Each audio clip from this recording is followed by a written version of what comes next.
Si vous êtes un véhicule équipé d'un truma gasoil, donc si vous êtes avec un truma gasoil, vous allez avoir ce type de bouche d'évacuation des gaz brûlés.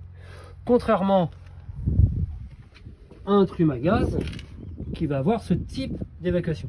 Ça, vous saurez en quoi vous êtes en présence d'un gasoil ou d'un gaz en extérieur.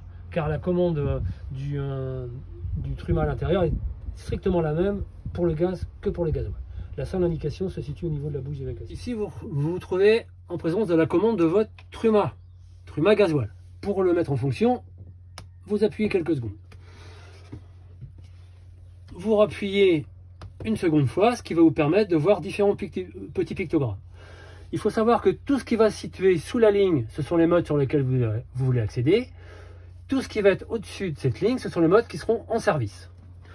Dès l'instant où je vous explique, vous inquiétez pas, une tempo se fait, il faut juste appuyer une fois. Donc ce qu'on va faire dans un premier temps, c'est voir à quoi correspondent ces différents petits pictogrammes. Donc ici, vous allez avoir le mode chauffage. Petit camion à 4 mètres, le mode chauffage. Ici, vous retrouvez avec des petites vagues, voilà, vous rappuyez, des petites vagues, un thermomètre, le mode chauffe-eau. Ici, vous allez avoir l'air pulsé avec le chauffage instantané ou la ventilation qu'on verra ultérieurement. Ça, vous retrouvez vers une petite pendule à peine fermée, ça vous indiquera une éventuelle programmation qui n'est pas forcément utile. Là, vous retrouvez avec l'heure et la petite clé que vous avez là, en aucun cas vous n'allez dessus. Ça, c'est vraiment le jour où vous avez un souci quelconque. À ce moment-là, n'hésitez pas à appeler votre concessionnaire, ce qui vous permettra éventuellement d'avoir des informations pour vous dépanner. Donc, une fois qu'on a vu les petits pictogrammes, on va voir comment le mettre en service. Donc, dès l'instant où le petit pictogramme du chauffage se met à clignoter, vous validez en appuyant, ce qui vous permet de rentrer dans le chauffage. En tournant le bouton, vous allez avoir accès à une température voulue, non pas un thermostat très aléatoire. Vous avez vraiment les degrés voulus. Donc vous mettez 30 degrés, ce qui sera le maximum. Vous ne pourrez pas aller au-delà, et vous validez. Vous vous retrouvez avec une petite flamme. Une petite flamme vous indique que votre chauffage est en fonction. Si éventuellement la température que vous avez choisie n'est pas encore atteinte, la petite flamme se mettra à clignoter. Et dès l'instant où la température sera atteinte, la petite flamme sera fixe. Vous retrouvez ici le petit pictogramme d'une bouteille de gaz. Malgré la bouteille de gaz, vous êtes quand même sur un truma gasoil. Ça, on a pu le voir précédemment sur la bouche extérieure. Vous avez ici la ventilation qui vous indique que votre chauffage est en place. Vous avez un air pulsé qui se met directement en fonction. Ici, vous allez avoir le chauffe-eau. Donc vous tournez gentiment, ça clignote, vous validez, et à ce moment-là, vous allez avoir différentes fonctions. Alors, vous allez avoir le mode éco qui correspond à 40 degrés, haute qui correspond à 60 degrés, et boost qui correspond à 60 degrés. Je vous conseille toujours de laisser à 60 degrés, c'est-à-dire le mode haute. Vous validez, car sur le mode haute, vous êtes à 60 degrés, ce qui vous permettra de garder une meilleure salubrité de l'eau. 40 degrés, l'eau n'est pas suffisamment chaude, vous allez en consommer plus. Boost, vous le mettez en service, vous allez surtout consommer plus au niveau électrique et surtout vous allez privilégier le chauffe-eau et couper votre chauffage. Il est préférable de laisser sur 60 degrés, donc le mode haute. Vous voyez le petit pictogramme clignotant, ça veut dire que le chauffe-eau n'est pas encore arrivé à température voulue.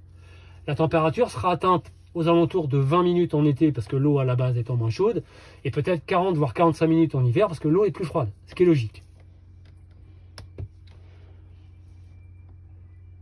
Ici, vous avez l'air pulsé que vous pouvez changer, mais vous le laisserez toujours dans cette position. Par contre, vous pouvez aussi avoir une ventilation seule. Pour ça, il faut couper chauffe-eau-chauffage. Ce qu'on va faire. Donc là, vous allez sur le petit pictogramme qui vous convient. Le chauffe-eau, le chauffage est là. Vous validez et vous descendez la température. Vous allez jusqu'à off et vous validez. La petite flamme a disparu, le chauffage également. Vous faites la même chose sur le chauffe-eau. Vous allez sur off et vous validez. Donc là, vous n'avez aucun appareil en fonction. Vous voulez mettre votre ventilation. Vous tournez vers le petit pictogramme de ventilation. Vous validez. Ah, vous voyez, vous avez en fait été trop vite. Vous ne savez pas, programme retour. Moindre doute, programme retour. Donc là, vous reprenez. Vous allez vers le petit pictogramme de ventilation et vous validez. Vous tournez. Là, vous voyez un nouveau pictogramme qui apparaît. Et vous avez vent comme ventilation. Pareil, vous allez valider. Et là, vous allez choisir la vitesse de ventilation. Donc vous allez avoir jusqu'à 10. Hein, et vous validez.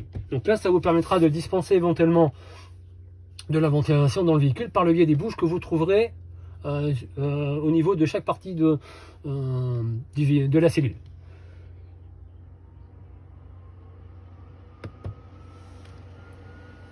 Si vous voulez l'étendre, alors soit vous coupez complètement, vous faites off en validant, soit éventuellement vous pouvez diminuer la vitesse.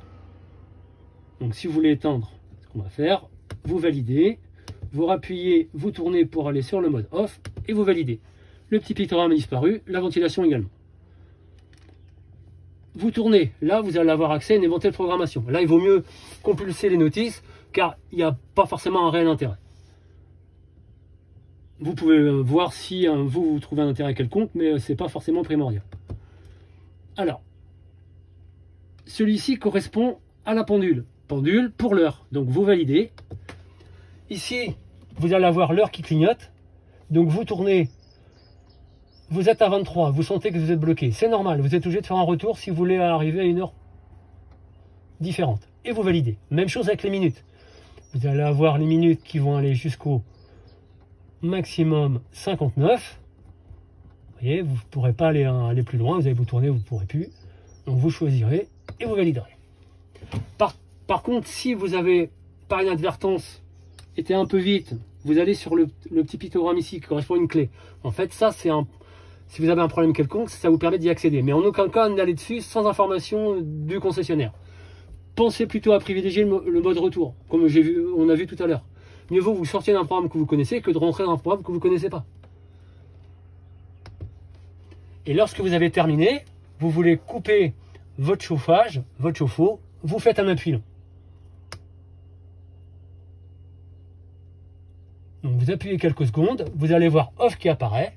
Lorsque vous devez rallumer, vous attendez d'une part que soit bien éteint et surtout n'hésitez pas à attendre 4, 5 voire 6 minutes avant de le rallumer afin d'éviter qu'il y ait des informations qui restent sur la carte pour que celle-ci ne se mette pas en défaut.